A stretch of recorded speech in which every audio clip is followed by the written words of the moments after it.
Hello, and welcome to another episode of Critical Weight Theory.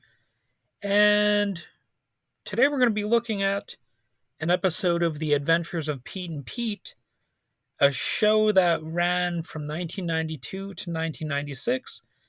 And this is the Valentine's Day Massacre. With Valentine's Day just in a few days, it really seems appropriate to talk about this. And oddly enough, I had this, the notes for this episode written up a long, long time ago already. Well, not like decades ago, but you get the idea. Like weeks, months, maybe even years ago. Um, so I've been sitting on this episode for a long time, and now it's finally going to come out here. So first, I want to look at the cast because Adventures of Pete and Pete would be nothing without its unique cast. You have Michael C. Morona, who plays Big Pete Wrigley. He's noted as Michael Morona. There's Danny Tamborelli as the kick ass Little Pete Wrigley, who has a neat little tattoo. And you've got Allison Finelli as Ellen Josephine Hickle. Sid Straw plays Miss Fingerwood. I almost said Finglewood because of the name Hickle. So I got mixed up between the names. Whoopsies. We also had Richard Edson as Mr. Beverly the janitor. He's possibly my favorite side character in this episode. Although I have to say Jason Late is great as Open Face. What the hell? Open Face is actually my favorite character in this episode. I don't think he actually appears in any other Adventures of Pete and Pete episodes. You can correct me on that. I might be factually wrong on that one, but I don't recall seeing him in a future episode of this show, and that's a bit unfortunate because you know what? Open Face is a unique villain who likes open face sandwiches. That's like one that's like one of his defining characteristics. I don't really know exactly what makes him a villain, but I guess that's one detail that makes him questionable. There's also now I'm probably going to mispronounce this name. I think it's T.A. Swanson who plays Inkstain. Now the first name is not a typo; it's spelled Tighe. So I'm not sure exactly how that one is pronounced, but Inkstain is another memorable character. Unfortunately, I don't quite know who played some of the characters who are part of Open Face's entourage. You've got Gravy Breath, for example. Great name, great name. You know, there's some other gems in there as well, but I don't want to spoil everything. Open Face is a fun little bad guy character with great lines like "Inkstain, make me an open face liverwurst sandwich. I'm starting to feel liverwursty all of a sudden." You know, with writing like that, it's it's going to be a show you're probably going to like, and if you don't like it, well, I think there's something wrong with you. I mean, if you don't like a character who says, "Go make me an open face liverwurst sandwich," you know, I don't know you. I really don't know you, and I know you're probably a stranger out there anyway, listening to this. But I mean, you've got to love writing like that. Many of the bad guy characters are given nicknames throughout the series, but it's really kind of tricky to top Open Face. I mean, future episodes you've got villains like Paper Cut, and you've got Endless Mike Hellstrom. But I think Open Face is definitely one of my favorite villains. I think Paper Cut might technically be somebody that I like more than Open Face, but it's very close. I guess what I'm saying is it's nearly 50-50 if I was going to have like a favorite Pete and Pete villain sort of competition. If I was in a certain mood, I think Paper Cut could easily win, or maybe Open Face would. I'm not quite sure. But anyway, I should discuss the episode itself a little bit more. Valentine's Day Massacre is a pretty solid episode of The Adventures of Pete and Pete. Even though it was originally a special, it really introduces a person to the quirky dynamics of the show pretty well. I think I think this is one of those shows where you're kind of instantly swept into their world. It's pretty immersive. The inner logic of the Pete and Pete universe it's surprisingly solid.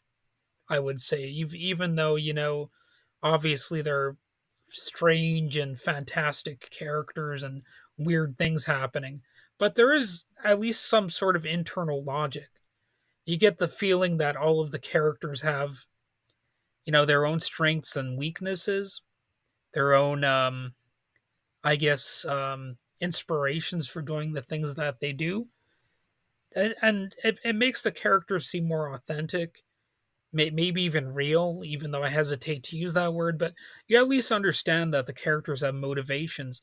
And this episode makes that pretty clear. It really has a story that benefits from the interactions of the characters. It's sort of a natural flow to the story. You have Big Pete, who has a crush on his math teacher, and the janitor also has a crush on the math teacher, and it ends up oddly involving the school mascot, which is a squid. And it all sounds so far fetched, yet the way the story is told, it actually makes more sense than how it sounds. Like if you try to spell it out to people, you'll sound like a rambling crazy person. But I think if you watch the episode, you'll be like, wow, that's the events that unfolded, they actually make sense. There's a logical trajectory here. And I think that's one of the strengths of the show. And it shows that the writers and the actors and everybody involved seem to care about, just telling a good story. I also love how the episode feels complete. So the closing of the episode doesn't leave you with a whole lot of open ends. Not that I always hate open ended stories, but sometimes you just want a story to be completed. Well, I guess you don't always need it to be an open face story, so to speak. See what I did there? I kind of tried to tie it all together with the main antagonist. So the episode is far from a dumpster fire, in my opinion. I guess the only thing I might have wanted was perhaps a prequel where we get to see Edna, the school mascot squid. I'm not aware of there being a prequel episode, and I'm not sure if they even make reference to the squid in future episodes. If they really wanted to get weird with it, maybe have an afterlife sequence with Edna in a sequel or something like that. Or what if Edna was resurrected and you could see the undead squid stalking Big Pete, hellbent on revenge or something like that? But who am I kidding? These probably would have actually been terrible ideas, and it's probably for the best that they just buried Edna, and just let it stay in its own self-contained universe. I do like the idea that an accidental killing of a school squid basically tipped over Big Pete's life. You know, it's a it's a very random and chaotic event, but it's kind of like how life actually is in some cases. If you think about it, there are all sorts of unplanned things that can happen and really help shape the direction of your life. And a lot of the time, we want to think that we have control and we want to think we've got everything figured out, but there's quite often something that's going to come out of left field and, you know, at least at least give you uh new motivation for whatever you're doing. It's going to be something that complicates your life. And in this case, it happens to be the death of a squid. I also like the line, "Stop the kid, get the squid," which is part of the character Open Face's bargain with Mr. Beverly. It's sort of like it's sort of like a power wrangling between the two. It's and it really does have to do with a love or an infatuation with the math teacher. And given the lovable quirkiness of the character, I can kind of see how they do develop a crush on her, even though I'm not a big fan of math myself, and I probably never would have really been that excited about Mrs. Beverly myself. But oddly enough, when I was in high school, the only teacher that I had a crush on was actually an algebra teacher. Um, and oddly enough, I actually see her sometimes walking around. Um, but it would be too awkward to try to make a move, especially when she's probably married and probably happily married. So could you imagine? Could you imagine doing that? Like, um, I wouldn't even know the right words to say in a situation like that. Look, I had a crush on you when I was younger. Like, would there be a way to even do that without actually coming across as being creepy or weird? I kind of don't think there would be.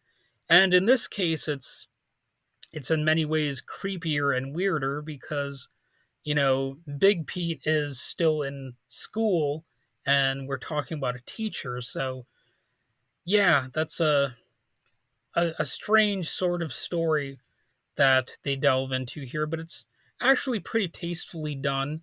Like it doesn't seem like weird. It's just like a sort of innocent schoolboy crush and stuff like that. It just they never really let it get out of hand and be too awkward. Well, then you have the sad fact that Edna the Fighting Squid's gravesite is on a sports field, which is it really does seem like something a sports team might do, bury their mascot somewhere in the field. Um, so I guess that's not quite as weird of a thing in the story because it seems like something that could actually happen in real life. So I don't really know much about the filming locations or the critical reactions to the specific episode or that stuff, but IMDb gives it 7.3 out of a possible 10 stars. At one point when I started taking notes about this episode, they actually had it at 7.6, so apparently it's ever so slightly fallen out of favor with general audiences on IMDb. But still, it's not a bad rating for an episode. 7.3. If I'm rating it, I'll go as far as giving it an 8. I don't know if I'd rate it higher than that, but an 8 isn't that bad. It suggests that the episode is actually pretty great. And if I was to say it's deserving of a higher rating, it would almost seem overly generous. An 8 is a solid rating, and I don't want to build this episode up too much either. So to me, Mrs. or what was I going to say that? Oh yeah, to me, Mrs. Fingerwood, you know, she's a memorable character here, and I know that she does make future appearances in the show. So I think this episode really makes her one of the I guess better side characters in the show, and she seems like a real person even though she's quirky and a little bit too obsessed with math or whatever. But if you've ever known math teachers, you'll know that they're actually a little bit like her. Sure, they don't literally do math stuff 24/7, like it's not It's not necessarily something they're obsessed with, but they are a little bit like that. You know, they're a little bit into numbers. I mean, that's why they become, math teachers to begin with. To me, Pete and Pete is sort of a pre Malcolm in the middle. It is basically for kids, but I think plenty of adults could be entertained by the quirkiness here. And it's like anything, though. I can't say everyone would enjoy this. Just like some horror fans are only into looking at sort of a gory romp, and some comedy fans only want offensive, edgy comedy. And some people watch this and they'll just not really get the comedy. They won't necessarily know what is the appeal of all these quirky characters. But I think this was the type of show that was seemingly made for me, and that's what I think fans of the Adventures of Pete and Pete will feel like.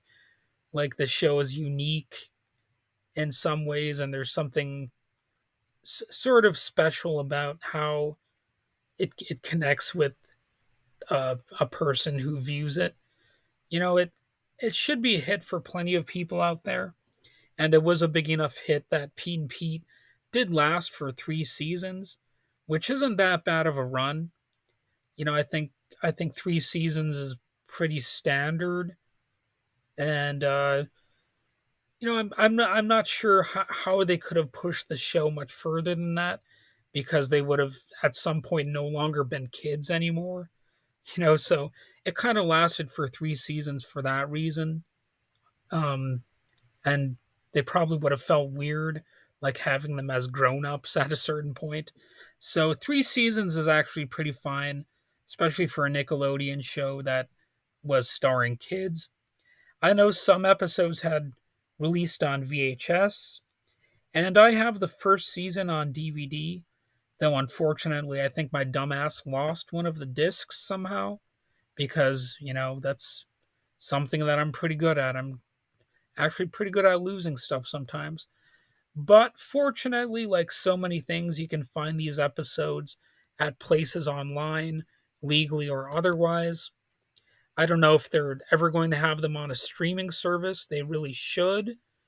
And, that's a hint for, Nickelodeon or any place that's under the Nickelodeon umbrella, whatever company owns them at this point. It's probably Disney or something. They own half the entertainment industry in the United States, probably over half of it.